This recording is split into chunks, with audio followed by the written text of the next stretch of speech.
مدینہ منورہ میں ان دنوں گورنر تھے نعمان بن بشیر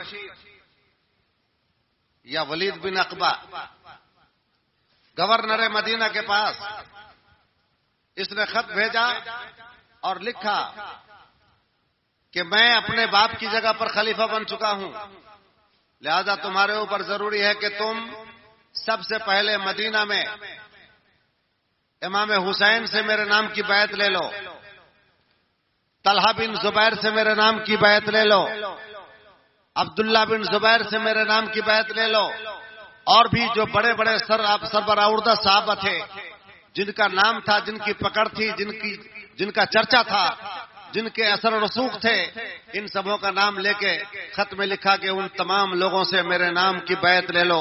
اس کا مقصد یہ تھا کہ جب یہ بڑے بڑے لوگ مجھے خلیفہ مان لیں گے، بڑے بڑے لوگ جب مجھے خلیفہ تسلیم کر لیں گے تو پھر چھوٹوں میں انکار کرنے کی ہمت نہ رہے گی، لہذا ان سبوں کو پہلے میرے نام کی بیعت پر مجبور کرو۔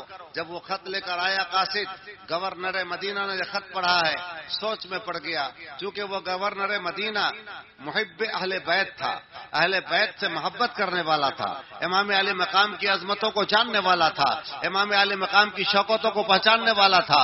اس کے لیے بہت ہی درد سر پیدا ہوا کہ امام حسین کیسے بھلا یزید کی بیعت کریں گے، چونکہ یزید کے بارے میں مشہور تھا کہ یہ شرابی بھی ہے، یہ فاسق بھی ہے، یہ فاجر بھی ہے، یہ گنہگار خطا کار ہے، محرمات الہیہ کو توڑتا ہے، حدود الہیہ کو توڑتا ہے، اور یہ شریعت کا پابند نہیں ہے۔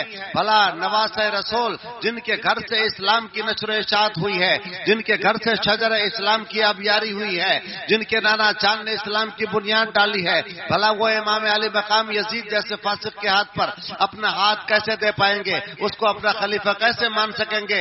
چنانچہ گورنر مدینہ کے لیے درد سر پیدا ہو گیا کہ میں کیا کروں، میں حکومت کا آدمی ہوں، میں گورنمنٹ کا آدمی ہوں، گورنمنٹ کا آدمی ہونے کے حساب سے مجھے تو یہ خط حسین پاک کو سنانا ہی پڑے گا، امام حسین کو پڑھ کے بتانا ہی پڑے گا، اور چونکہ امام حسین کبھی بھی یزید کی بیعت قبول نہ کریں گے، اب بیعت قبول جب نہ کریں گے اس کے بعد مجھے کیا کرنا پڑے گا؟ میں ان کے اوپر زور زبردستی بھی نہیں کر سکتا، اور جب زور زبردستی نہیں کروں گا تو یزید کی طرف سے دباؤ بھی بڑھے گا، چنانچہ اس کے لیے پیچیدگی پیدا ہو گئی۔ بات سمجھ میں آ رہی ہے نا؟ قاصد بھیجا امام حسین کے پاس، امام حسین تشریف لائے، گورنر مدینہ نے خط کا مضمون پڑھ کے سنا دیا کہ یزید امیر معاویہ انتقال کر چکے ہیں اور ان کی جگہ پر ان کا بیٹا تخت نشین بن چکا ہے، اور یہ دیکھیے آپ کا نام لے کے انہوں نے کہا ہے کہ حسین بن علی کو کہنا کہ میرے نام کی بیعت کریں، آپ کیا فرماتے ہیں؟ امام حسین نے بڑا مدبرانہ جواب دیا تھا، بڑا حکیمانہ جواب دیا تھا، آپ نے انکار بھی نہ کیا اور آپ نے اقرار بھی نہ کیا، نہ انکار کیا نہ اقرار کیا۔ آپ نے یہ فرمایا کہ جب یزید کو اپنی خلافت منوانے کی بات ہے تو اس کو چاہیے کہ عام مسلمانوں کو جمع کرے اور عام مسلمانوں میں اپنی خلافت کا اعلان کرے، عام مسلمان جو چاہے گا، جو پسند کرے گا اس کے مطابق وہ عمل کرے، اور مجھے بھی تم اکیلے گھر کی تنہائی میں بیعت کرنے کے لیے کہتے ہو، یہ مناسب نہیں ہے، تم مدینہ کے مسلمانوں کو اکٹھا کرو، سارے مسلمان جب اس کو اپنا خلیفہ مان لیں گے اس کے بعد پھر سوچا جائے گا، پھر دیکھا جائے گا۔ اتنا کہہ کر امام علی مقام اپنے گھر پہ آ گئے۔ گھر پہ تو آ گئے مگر امام علی مقام کو نیند نہیں آ رہی تھی،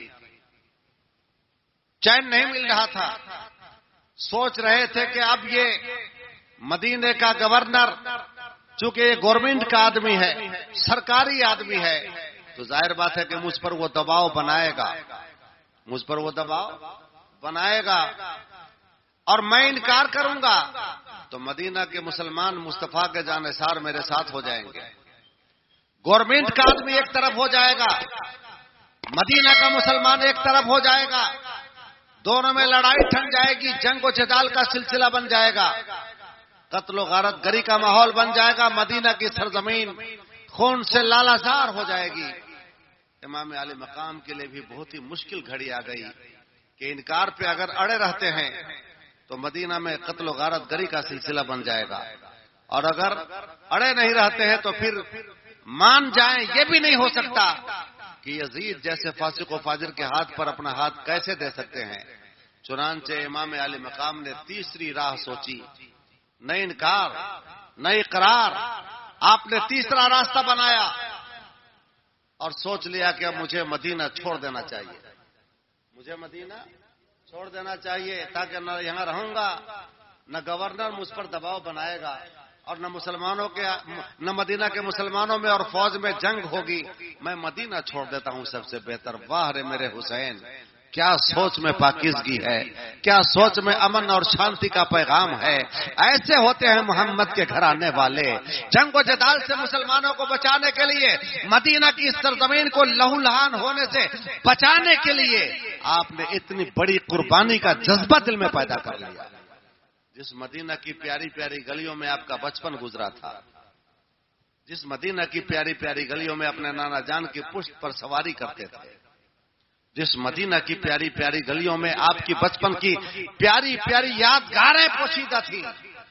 آدمی کو بہت بڑی سے بڑی سزا دی جائے منظور کر لے گا، لیکن اپنا گاؤں چھوڑا دیا جائے تو اس کو انسان منظور نہیں کرتا. مگر میرے امام مدینہ کو لہو لہان ہونے سے بچانے کے لیے اپنے نانا جان کے مزار پر انوار پر جاتے ہیں اجازت لینے کے لیے. مزار مصطفیٰ پر شام ہوتے ہی امام آئے. مزار مصطفیٰ پر شام ہوتے ہی امام آئے. اجازت کی غرض سے آخری کرنے سلام آئے. کہا رو کر سلام تاجدار عالم امکان. کہا رو کر سلام تاجدار عالم امکان. حسین ابن علی پر تنگ ہیں طیبہ کی اب گلیاں. نانا جان آپ کا حسین آپ کی بارگاہ میں اجازت لینے آیا. وہ نانا جان حالات بدل گئے، موسم بدل گیا، لوگوں کے خیالات بدلنے لگ گئے، زمانے کے تقاضے بدل گئے. نانا جان میرے اوپر گورنر مدینہ کا دباؤ ہے کہ میں یزید کے ہاتھ پر بیعت کروں. نانا جان اگر آپ کے نواسے نے اس کے ہاتھ پر بیعت کر دی، قیامت تک کے لیے آپ کے نواسے کے دامن پر داغ لگ جائے گا کہ فاسق و فاجر کے ہاتھ پر نواسے رسول نے اپنا ہاتھ کیسے دے دیا. اس لیے نانا جان آپ کے نواسے نے فیصلہ کر لیا ہے کہ مدینہ کی پیاری پیاری گلیوں کو الوداع کہہ دے. آپ کے شہر سے جدا ہونا کتنا مشکل ہے وہ تو میرا جگر جانتا ہے، مگر میرے نانا جان اس کے سوا دوسری کوئی صورت بھی نہیں. امام علی مقام روتے روتے آواز روند گئی اور نیند آ گئی. مزار مصطفیٰ پہ سر انور رکھ کر سو گئے. خواب میں نانا جان تشریف لائے، پیٹھ پہ ہاتھ رکھی، سر حسین کو اپنی گود میں رکھا اور زلفوں کو اپنی انگلیوں سے سہارا دیتے ہوئے فرمایا، میرا پیارا بیٹا حسین، تیرے امتحان کی گھڑی قریب آ گئی ہے. تیری شہادت کی خبر بچپن سے مشہور ہو گئی تھی اور جبریل امین نے کربلا کی سرزمین کی مٹی لا کے دیا تھا. کہا تھا کہ جس دن یہ مٹی لال بن جائے، خون بن جائے، وہی دن آپ کے نواسے کی شہادت کا دن ہوگا. اے میرے بیٹے حسین، اب تیری شہادت اور تیرے امتحان کے دن قریب آ گئے. جاؤ راہ امتحان میں اپنے پاؤں کو مضبوط رکھو، کبھی اپنے پاؤں میں لغزش نہ آنے دینا، اپنے پاؤں میں لرزہ نہ آنے دینا، اپنی ہمت کو کمزور مت ہونے دینا. تم علی کی اولاد ہو، نبی کا نواسا ہو، شجاعت و جواں مردی کے ساتھ میدان امتحان میں کامیابی کے پرچے حل کرنا. جاؤ، تمہارے ساتھ تمہارا نانا ہوگا، جہاں جہاں جاؤ گے تمہارا نانا تمہیں دیکھ رہا ہوگا، تمہارے امتحان دینے کا انداز بھی تمہارا نانا دیکھ رہا ہوگا، تمہارے جذبہ امتحانی کا تمہارا نانا مشاہدہ کر رہا ہوگا. میرا پیارا بیٹا جاؤ، تمہیں اپنے نانا جان کی دعا تمہارے ساتھ ہے تاکہ تمہارے امتحان میں کسی طرح سے تیرے پاؤں میں لغزش نہ ہونے پائے، امتحان کے میدان میں تیرے قدم تیز دوڑتے رہیں اور تم امتحان کو مکمل کامیابی کے ساتھ پاس کرتے چلے جاؤ۔ آنکھ کھلی، حوصلہ بدھا، اپنی امی جان کی قبر پر گئے، مزار فاطمہ الزہرا رضی اللہ تعالی عنہا پہ بھی گئے۔ امی جان، آپ کا نور نظر، آپ کا حسین نہیں چاہتا تھا کہ آپ کے آستانے سے دور جائے، آپ کے شہر سے دور جائے، مگر حالات نے مجبور کر دیا۔ امی جان، حالات کے مجبور کرنے کی وجہ سے اب آپ کا نواسا، آپ کا دل بند، آپ کا فرزند، آپ کا نور نظر، آپ کا یہ حسین جو کبھی آپ کی قبر انور سے جدا ہونا گوارا نہ کیا تھا، آج حالات کی مجبوری کے پیش نظر آپ کی قبر سے دور جا رہا ہے، آپ کے قدموں سے دور جا رہا ہے، نانا جان کے شہر منور سے دور جا رہا ہے، آپ کے سائے سے دور جا رہا ہے۔ امی جان، اپنے حسین کے لیے دعا کرتی رہنا تاکہ آپ کا حسین امتحان میں فیل نہ ہونے پائے، آپ کا حسین امتحان دینے میں اپنے پاؤں میں لغزش نہ آنے دے۔ آپ دعا کرتی رہنا اور حسین کے اس سے بعد قدمی کی دعا کرتی رہنا۔ کہتے کہتے گلا روت گیا، وہاں بھی نیند آ گئی۔ پھر آپ کا سر انور مزار فاطمہ الزہرا پہ ہے اور نیند آ گئی۔ خواب میں آپ کی مادر مہربان بھی تشریف لاتی ہیں، مادر مشفقہ بھی تشریف لاتی ہیں۔ انہوں نے بھی سر حسین کو اپنی گود میں رکھ کر کے جواب دیا تھا، میرا بیٹا، میرا کلیجہ، میرا نور العین، میرا بہجت القلب، میری آنکھوں کا نور، میرے دل کا سرور، اے میرا حسین، جا، تیری ماں تمہارا امتحان کا منظر دیکھ رہی ہوگی اور تیری کامیابی کے لیے دعا کرتی رہی ہوگی۔ اے حسین، اپنے نانا جان کی شریعت کو بچانے کے لیے، اپنے نانا جان کے قانون کو بچانے کے لیے، نانا جان کے دین کے ناموس کو بچانے کے لیے، اپنے نانا جان کی شریعت کے تحفظ و بقا کے لیے قربانی دینی پڑے تو دے دینا، مگر راہ امتحان میں قدم پیچھے نہیں ہٹنے دینا۔ مادر مہربان نے بھی تسلی دی، حسین پاک کی آنکھ کھلی، گھر تشریف لائے، قافلہ تیار ہوا۔ رات کے اندھیرے میں، دن کے اجالے میں اس لیے نہیں کہ دن کے اجالے میں اگر رخت سفر باندھتے مدینہ والے بھلا آپ کو کیسے جانے دیتے، آپ کی راہوں میں رکاوٹ بن جاتے، وہ ہرگز نہیں جانے دیتے۔ آپ نہیں چاہتے تھے کہ میری وجہ سے مدینہ میں فتنہ برپا ہو، آپ نہیں چاہتے تھے کہ مدینہ میں جنگ و جدال کا ماحول گرم ہو جائے، لہذا آپ نے مدینہ کو امن و شانتی کا شہر بناتے ہوئے وہاں سے رخت سفر رات کی تنہائی میں باندھا۔ جب اس مقام پہ پہنچے، ان پہاڑیوں سے گزرنے لگے جن پہاڑیوں میں کسی موقع پر میرے آقا تشریف لائے تھے مکہ سے۔ وہ پہاڑی، وہ گھاٹی، مدینہ والوں کا دستور تھا کہ مہمانوں کو رخصت کرتے تھے تو اس پہاڑ کی گھاٹی تک جاتے تھے۔ ہم لوگوں کے یہاں بھی دستور ہے، کوئی معزز مہمان آتا ہے تو کیا گھر میں بیٹھے بیٹھے بستر پہ لیٹے لیٹے السلام علیکم وعلیکم السلام کر لیتے ہیں؟ کیا ایسا کرتے ہیں؟ کیا کرتے ہیں؟ دروازے سے نکلتے ہیں، باہر تک آتے ہیں، کچھ لوگ مدرسہ تک آتے ہوں گے، کچھ لوگ اپنے دروازے تک آتے ہوں گے، مگر کسی معزز مہمان کو رخصت کرنے کا انداز یہ ہوتا ہے کہ کچھ دور تک ان کو چھوڑا جاتا ہے، اور اگر کوئی عزیز مہمان آنے لگ جائے تو مہمان جتنا محترم ہوتا ہے ان کا استقبال بھی اتنا محترم ہوتا ہے۔ مرچیا جاتے ہیں، آتے ہیں کہ آئیے وہاں سے ہم آپ کو لے لیں گے، ریسیو کر لیں گے، تو اس طرح سے ایک جگہ ہوتی ہے۔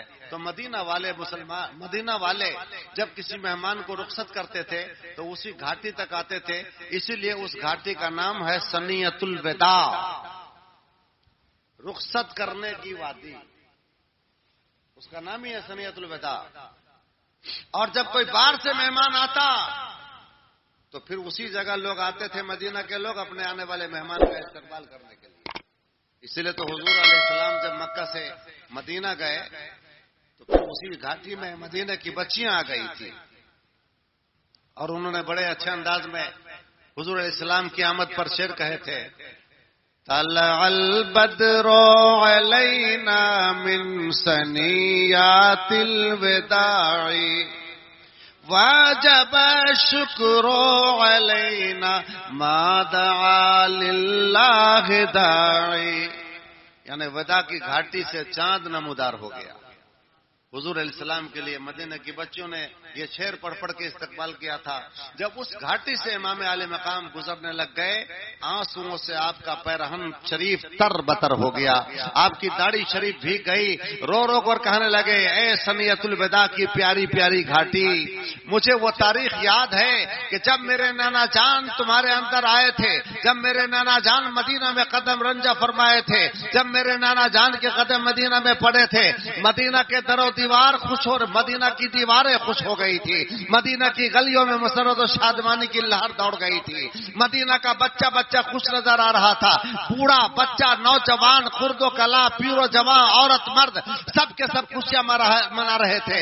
اے سنیت الوداع کی گھاٹی، تم بھی خوشیوں میں مسرور ہو گئی تھی، مگر آج وہ دن ہے کہ میں انہی گھاٹی سے اپنے نانا جان کے شہر سے جدا ہو رہا ہوں، دور جا رہا ہوں.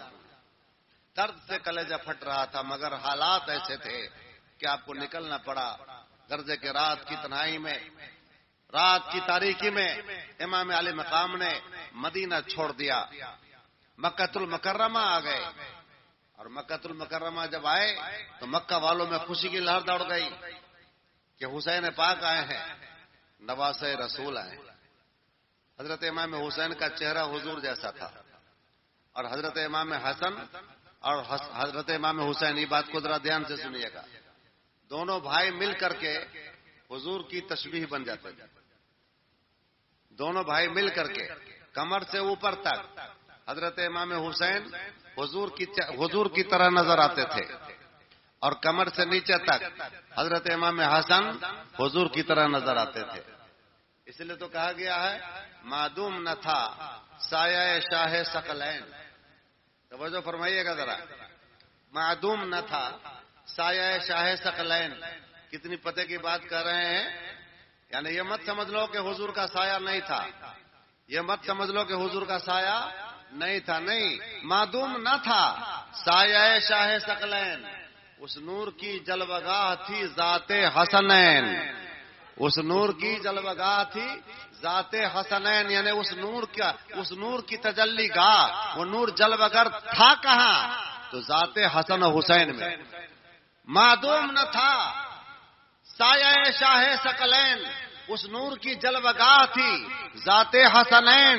تمثیل نے اس نور کے دو حصے کیے، تمثیل نے اس نور کے دو حصے کیے، آدھے سے حسن بنے ہیں آدھے سے حسین، آدھے سے حسن بنے ہیں آدھے سے حسین.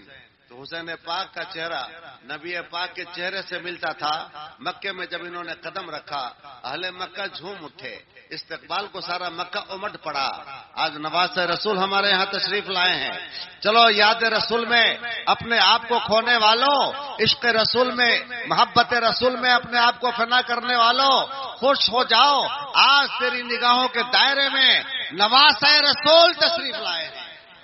حسین کی یاد، جب رسول کی یاد ستائے، جب رسول کی یاد در پائے، نواز رسول کو دیکھ لینا، تیرے بے قرار دل کو قرار مل جائے گا. مکے میں خوشی کی لہر دوڑ گئی، گلیاں خوشگوار نظر آنے لگ گئی، پیر و جوان خرد و کلاں سب مسرور نظر آنے لگ گئے. آپ کے دربار میں واعظ و نصیحت کا سلسلہ شروع ہو گیا. دن بھر صحابہ کرام آتے تھے، آپ کے پاس واعظ و نصیحت سنتے تھے، موتی بھرے الفاظ میں، موتی ٹپکاتے الفاظ میں آپ پند و نصائح کا سلسلہ جاری رکھتے تھے. دن بھر گویا کہ ایک نور کا سلسلہ تھا، ایک نور کا سلسلہ تھا جو قائم ہو گیا. بہت اچھے دن گزرنے لگ گئے، بہت اچھی راتیں گزرنے لگ گئی، کئی مہینے اسی طرح گزر گئے. اس کے بعد کوفہ سے خط آیا.